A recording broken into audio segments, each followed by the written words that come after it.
I hate to say this, but the end of summer's approaching. It also means our CBS News summer interns are moving on. That's sad, too. They spend the summer learning how to write and research stories, even running the teleprompter here in the studio. And before we move on, Gabriel Bolden and Lilia Wood, thank you very much for doing those things. But they're not just here to party in New York. They're also tasked with creating an original news piece. So a panel of CBS News executives then picks the best of the bunch. And here is this year's project winner, Death with Dignity. Can the right to die be a legal matter? This question has been challenging states nationwide since 1997. What started in Oregon has traveled to New Jersey this year, where one woman is fighting for the right to die with dignity.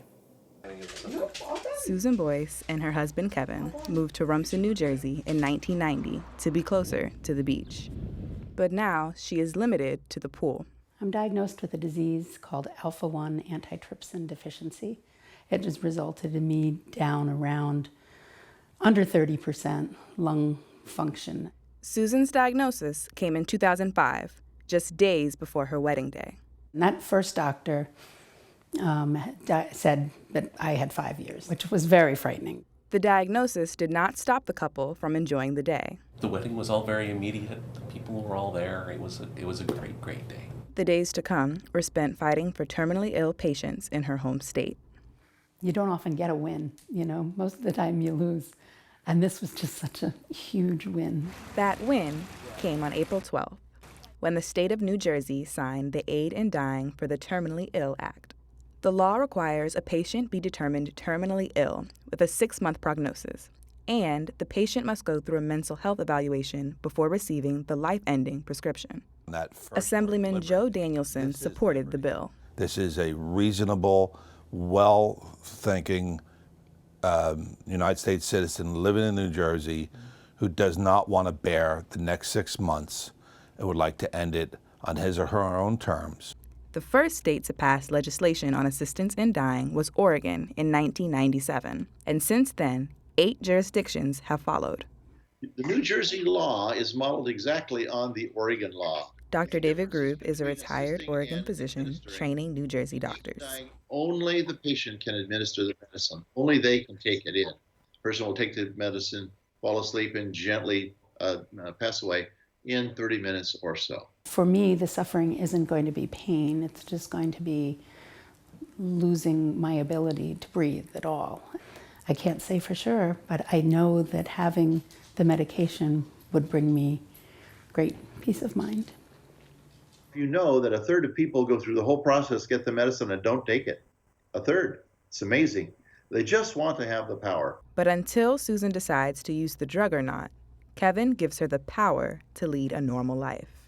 I try and find ways, fun ways, to make what we do easier. Kevin and Susan say you can find them in the pool after 4 p.m. But as far as the future, do you have any fears? I think they're the same fears that most people feel. We're all here for a limited time. The only difference for me is I might have a slightly better idea of what I'm going to die from than say you. It's not a guarantee. As of August 1st, Susan is guaranteed the choice. Brijea Daniel, Rumson, New Jersey. Susan is not within her 6-month prognosis and is not sure how long she has left, but in the meantime is looking forward to her daughter's wedding in September. From all of us here at CBS This Morning, have a great day. Wow, great job. Story, yeah. Lily Cummings interned at CBS. We want to introduce all the people now this morning on Saturday. She's from Loyola University in New Orleans. And from Skiatook, Oklahoma. Marco Ramirez, intern for CBS Evening News. He's went to UT, goes to UT, the Horns. He's from McAllen. Brijea Daniel was an intern with the CBS News investigative unit. She's from the University of North Carolina. And Kevin, I want you to say your name real loud. Last name. Gaiss. There you go. He's who we saw there in the package. Was a CBS This Morning intern. He's from Springfield College. And Harmony Zhao was a social media intern for the Office of Professional Development, coming to us from Franklin and Marshall College. Well, great job, you guys, on the piece. You did fantastic. Yeah, a very professional.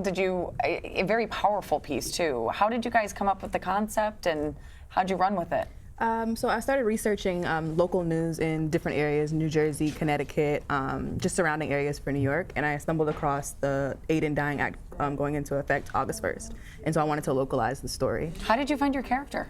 I looked up the advocacy groups that supported the bill, and so then I contacted the advocacy group and asked if they knew anybody who'd be willing to speak with me. Smart cookie. What were some of the challenges that you guys were facing when creating this piece, especially since, you know, it's the first time doing it, and one thing that you get in the classroom and in real life is completely different. What were some of the challenges? Well, that was my main concern that we have. We haven't really touched a subject that's this difficult.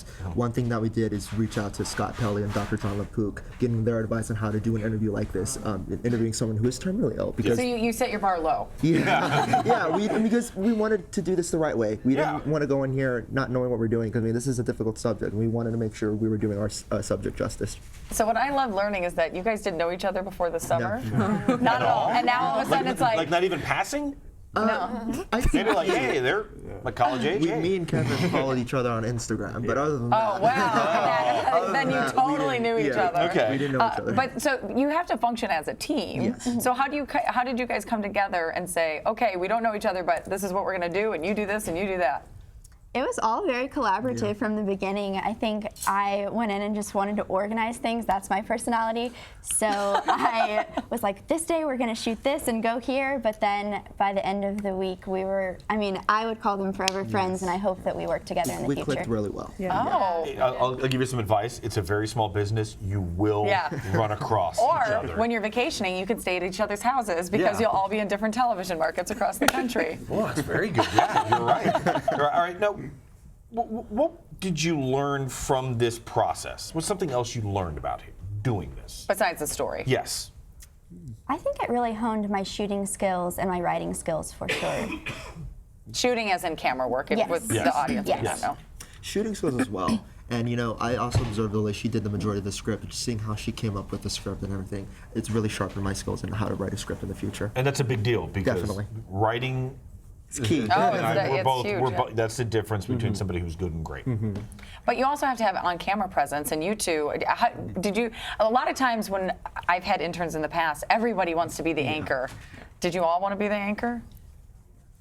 No? I mean, me and Kevin want to be the anchor, but I mean, I wasn't. This is how Did you we flip a settled coin, it. or how we it goes? literally, we literally flipped a Oh, you coin. did? I sat down with Kevin. I was like, "Wait, let's just flip a coin. Whoever wins gets it." All right, anchor. And how about you? What do you want? I would like to report in the future, yes. Okay. Report. Producer probably. Puppets. Puppet master. That's what that is. And our producer just started laughing in our This is ear. Harmony That's right going, exactly what's happening right now. Puppets. Can you tell us what the internship process was like? And maybe a favorite part or favorite moment?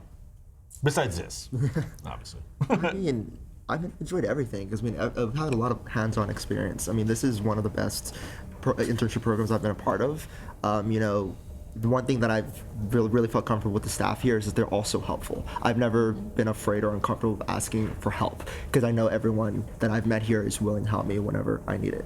I love hearing that, and I tell everybody when I work at CBS News, I think we have the nicest people Oh yeah. Yeah. in the entire world. So it's good to hear that even as an intern, you're getting that experience. Well, I can't wait till you guys are colleagues up here again. And so you will please. be, or you could end up being president of the company. Yeah. So remember, I don't know if Jamie you and I know were Susan very nice to you. Zirinsky, but- So, but no, thank you again for doing this, and I'm glad you guys learned stuff. Take that into the field and make the First Amendment stronger, please, please. Oh, it's fantastic. Lily, Marco, Brijea, Kevin, and Harmony. Thank you. Thank you. Thank you.